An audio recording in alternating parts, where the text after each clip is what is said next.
नमस्कार मित्रांनो. साडेसातीचा जबरदस्त प्रभाव परिणाम हा मीन राशीवर दिसून येणार आहे संपूर्ण मार्च महिन्यामध्ये. खरं तर 2025च्या मार्च महिन्यापासूनच साडेसातीचा नेमका परिणाम हा मीन राशीने अनुभवलेला असेल. या जोडीलाच या मार्च महिन्यामध्ये साडेसातीसुद्धा आहे आणि या महिन्यातली जी ग्रहणं आहेत ही सुद्धा तुमच्या व्ययस्थानात होणार आहे. आणि व्ययस्थानामध्ये महत्त्वपूर्ण शुभफलदायी ग्रहसुद्धा तुमच्या राशीचे आहे. रवी, मंगळ, बुध आणि राहू. अर्थात बुध हा वक्री आहे. त्यामुळे हा संपूर्ण जो महिना आहे हा तुम्हाला अगदी व्यवस्थितपणे विचारपूर्वक आणि अलर्ट राहून काढायचा आहे. ज्याला आपण ताकसुद्धा फुंकून फुंकून पिणं म्हणतो, अशाच प्रकारचा काही अनुभव तुम्हाला या महिन्यामध्ये येणार आहे. लक्षात घ्या, साडेसातीच्या कालावधीमध्ये तुमच्या व्यक्तिमत्वातले जे असे पैलू की ते जे थोडेसे निगेटिव्ह आहे, असे पैलू जोरदारपणे समोर येणार आहे. तुमची जी रस आहे ही थोडीशी लेझी आहे, थोडीशी आळशी आहे. करू, बघू, समजू अशा प्रकारचे तुमचे विचार असतात आणि त्यालाच अनुसरून त्याचे परिणाम तुम्हाला या महिन्यामध्ये मिळणार आहे. थोडंसं लॅविश लाईफस्टाईलकडे तुम्ही जास्त झुकता आणि त्यामुळे खर्चसुद्धा वाढतात आणि तोसुद्धा अनुभव तुम्हाला या महिन्यामध्ये येणार आहे. यामुळे या संपूर्ण मार्च महिन्यामध्ये तुम्हाला अलर्ट राहणं सर्वात जास्त आवश्यक आहे. कुठल्याही प्रकारचे व्यवहार हे ट्रान्सपरंट ठेवा, पारदर्शी ठेवा. रिस्क अजिबात घेऊ नका. कधीतरी आपण हे करतो की काही जी झालेली हानी आहे ती टाळण्यासाठी मोठी थोडी जास्त रिस्क घेतो आणि त्याच्यामध्ये जास्त गुंततो. अशाच प्रकारचा अनुभव किंवा अशाच प्रकारचं जाळं हे या महिन्यामध्ये आहे. त्यामध्ये तुम्ही अलगद फसण्याची शक्यता जास्त आहे. काळजी घ्या, जास्त मेहनत करा, स्वतःच्या मेहनतीवर विश्वास ठेवा, डिसिप्लिन राहणं अतिशय महत्त्वपूर्ण राहील.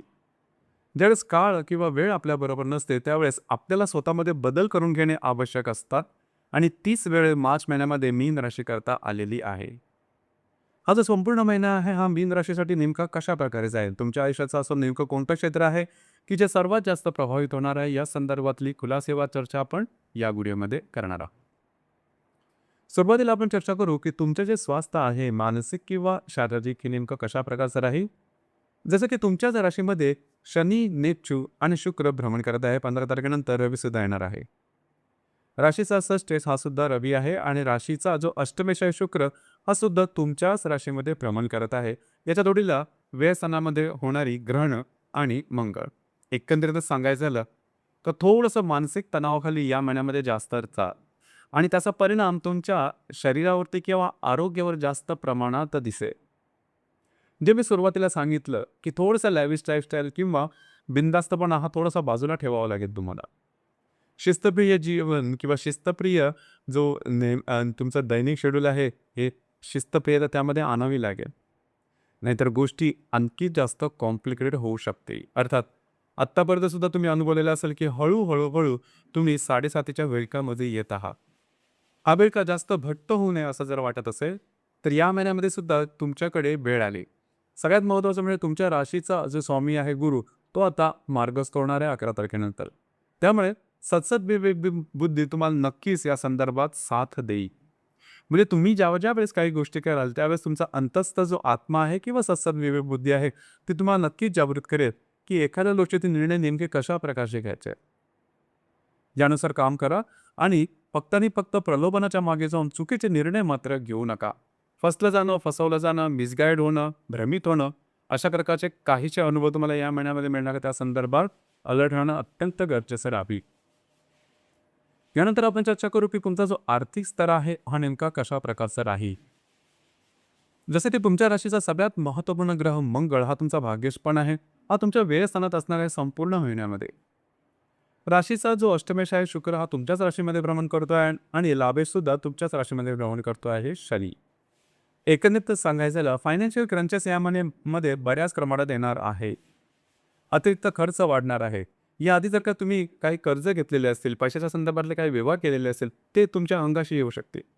या बाबतीमध्ये तुमचं आर्थिक गणित तयार ठेवणं अतिशय गरजेचं आहे. सगळ्यात महत्त्वाचं म्हणजे वेळ अजूनही गेलेली नाही. गुरु तुमच्या मदतीला की जो की तुमच्या राशीचा स्वामी सुद्धा आहे, नक्कीच धावून येईल. मात्र तुम्ही तुमचे निर्णय अगदी सरळसूट ठेवणं गरजेचं राहील. जर तुम्ही शेअर मार्केटमध्ये ट्रेड करत असाल तर या महिन्यामध्ये मोठे ट्रेडिंग अजिबात करू नका. मोठी किंवा छोटी अजिबात करू नका. अंदाज साफ चुकते. याचप्रमाणे घरातल्या व्यक्तींबरोबरचे नातेसंबंध बऱ्याच प्रमाणात व्यवस्थित झाल्याचे दिसून येईल.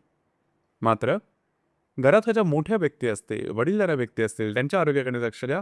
घरातील व्यक्तींबरोबर बाहेर फिरला जाण्याचा योग सुद्धा या दरम्यान संभवतो. वास्तूच्या संदर्भातली महत्त्वपूर्ण कामं मात्र या महिन्यामध्ये हाती घेऊ नका. जर तुम्ही रिलेशनशिपमध्ये असाल, इथे मात्र गोष्टी तुमच्यासाठी आणखीन थोड्याशा कॉम्प्लिकेट होणार आहे. रिलेशनशिपमध्ये असणाऱ्या व्यक्तीबरोबर वादविवाद होणं, गैरसमज होणं आणि हे गैरसमज टोक गाठणं, रिलेशनशिप ब्रेकअपपर्यंत पोहोचणं, इथपर्यंत गोष्टी तुम्हाला या महिन्यामध्ये अनुभवास येऊ शकते. ज्या गर्भवती महिला आहेत त्यांनी सुद्धा स्वतःच्या आरोग्याकडे लक्ष देणं गरजेचं राहील. आरोग्याच्या संदर्भातले काही त्रास अचानकपणे डोकं वर करू शकतील. सुरुवातीला ते फार कमी दिसतील, म्हणून कुठल्याही प्रकारचे तसे संकेत दिसले तर लगेच डॉक्टरी इलाज करणं गरजेचं राहील. विद्यार्थी वर्गाने गेल्या काही महिन्यामध्ये अनुभवलेलं असेलच की तुमची प्रिपेरेशन ही काय किंवा तुमची जी तयारी आहे परीक्षेची ही तुमच्या अपेक्षेप्रमाणे झालेली नाही आहे आणि हे तुम्हाला सुद्धा ठाऊक आहे. आता अर्थात त्यामध्ये तुमचा जो आळशीपणा आहे, थोडासा लेझीनेसपणा आहे, हा बऱ्याच प्रमाणात समोर आलेला असेल. याचं जर का तुम्हाला अपील झालेलं असेल, हे समजलेलं असेल तर वेळ अजूनही हातातून गेलेली नाही. जोरदारपणे नव्या उमेदीने तुम्ही अभ्यासाला लागा. नक्कीच तुम्हाला याचे आउटपुट सामने मिळू शकते. परंतु कुठेतरी जाऊन तुम्ही सुरुवात करणं गरजेचं आहे. वैवाहिक जीवनाबद्दल सांगायचं झालं तर राशीचा जो सप्तमेश आहे बुध, हा तुमच्या व्ययस्थानामध्ये भ्रमण करतोय, तो वक्री आहे. ही गोष्ट मात्र थोडीशी तुमच्यासाठी त्रासदायक होऊ शकते. वैवाहिक जोडीदाराचे नातेसंबंध ताणले जातील आणि ते तुमचे जे नातेसंबंध आहेत हे तुमच्या वैवाहिक जीवनावरती सरळ जोरदारपणे परिणाम करणार आहे. या संदर्भात काळजी घेणं अत्यंत गरजेचं राहील. वैवाहिक जोडीदारावर वादविवाद होणं किंवा त्यांच्या आरोग्याच्या संदर्भातले काही त्रास टोक गाठणं अशा प्रकारचे अनुभव सुद्धा या दरम्यान येऊ शकतील. काळजी घ्या. जे तुमचं कार्यक्षेत्र किंवा करिअर आहे त्या संदर्भात सांगायचं झालं तर राशीचा जो दशमेश किंवा कर्मेश गुरु आहे हा तुमच्या चतुर्थात भ्रमण करतो आहे.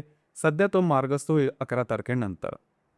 या ठिकाणी मात्र जे तुमचं कार्यक्षेत्र आहे त्या ठिकाणच्या ज्या गोष्टी असतील किंवा जे वातावरण असेल ते बऱ्याच प्रमाणात सुरळीत राहील गेल्या 2-3 महिन्याची तुलना करता.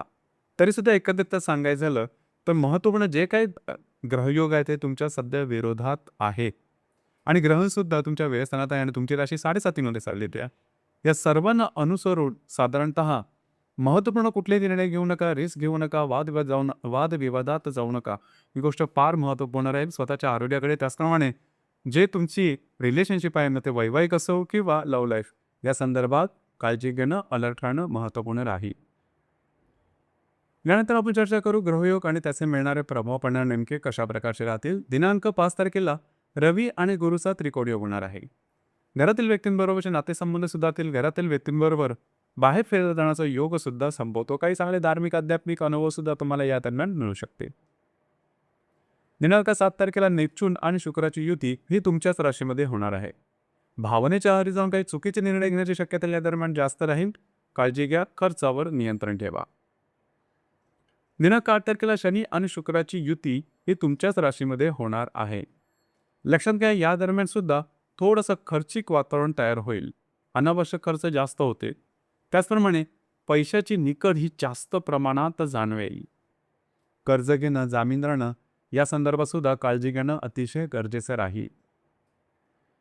दिनांक 9 तारखेला गुरु आणि बुधाचा त्रिकोण योग होणार आहे तुमच्या चतुर्थ आणि व्ययस्थानामध्ये. वैवाहिक जोडीदाराचे नातेसंबंध थोडेफार सुधारतील. त्यांच्यावर कुठे बाहेर खेळले जाण्याचा वेळ संभवतो. वास्तूच्या संदर्भातली महत्त्वपूर्ण कामं, कागदोपत्री व्यवहार या दरम्यान तुमचे मार्गी लागू शकते. या महिन्यातला सर्वात शुभ फलदायी ग्रह योग म्हणजे राहू आणि मंगळाची युती ही होणार आहे 13 तारखेला तुमच्या व्ययस्थानामध्ये. ही अतिशय शुभ फलदायी अशा प्रकारची युती राहील. या दरम्यान तुमची मानसिकताच नेमकी डळमळेल. चुकीचे निर्णय घेतले जाण्याची परिस्थिती निर्माण होईल, परंतु स्वतःवर नियंत्रण ठेवणं गरजेचं राहील. या दरम्यान वैवाहिक जोडीदाराच्या आरोग्याकडे लक्ष द्या. चुकीचे निर्णय घेऊ नका. आर्थिक व्यवहार सांभाळा. जामीन घेणं किंवा जामीन देणं या सर्व प्रक्रियेपासून लांब राहा, खास करून सरकारी. यानंतर दिनांक 15 तारखेला मंगळ आणि बुधाची युती ही तुमच्या व्ययस्थानात होणार आहे. तुमच्या इमेजला धक्का लागण्यासारखे प्रसंग या दरम्यान होऊ शकते. काळजी घ्या. कुठल्याही प्रकारचे असे निर्णय की ज्याचा सरळ परिणाम तुमच्या जीवनावरती लॉंग रनमध्ये होऊ शकतो त्या संदर्भात काळजी घेणं फारच महत्त्वपूर्ण राहील. दिनांक 22 तारखेला नेपच्यून आणि बुधाची युती तुमच्याच राशीमध्ये होणार आहे. फसवलं जाणं अशा प्रकारचे काही अनुभव या दरम्यान येऊ शकतील. आणि सगळ्यात महत्त्वाचं म्हणजे या महिन्याच्या 25 तारखेला रवी आणि शनीची युतीसुद्धा आहे. ही युती तुमच्या मानसिकतेवरती आणि जे तुमचं कार्यक्षेत्र आहे त्यावर सर्वात जास्त प्रभाव करून जाईल.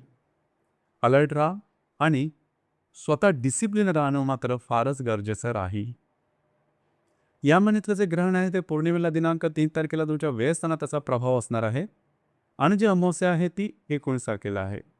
तर साधारणतः या महिन्याच्या म्हणजे मार्च महिन्याच्या 3 आणि 19 तारखेदरम्यान कुठल्याही प्रकारचे महत्त्वपूर्ण निर्णय, कमिटमेंट, प्रॉमिसेस किंवा विवादापासून लांब राहणं अत्यंत गरजेचं राहील. हा जो महिना आहे, हा महिना गेल्या काही महिन्यामध्ये जर का तुम्ही चालढकल केलेली असेल कुठल्याही गोष्टींमध्ये, चुकीचे काही व्यवहार केलेले असतील, आउट ऑफ द वे जाऊन काही गोष्टी केलेल्या असतील, या महिन्याने ते अंगाशी येऊ शकते. अजूनही वेळ गेलेली नाही. स्वतःला सांभाळा, सावरा, स्वतःमधला आत्मविश्वास जागवा, जेणेकरून पुढे येणारा जो कालावधी आहे हा तुमच्यासाठीच राहील. 7.5 अजून संपलेली नाही, परंतु या दरम्यान सुद्धा स्वतःमध्ये काही निश्चित बदल करून तुम्ही या 7.5चा जो रोख आहे हा तुमच्यापासून बाजूला करू शका. तर मित्रांनो, हे होतं मीन राशीचं मार्च 2026 करताचं संपूर्ण राशीफळ. धन्यवाद.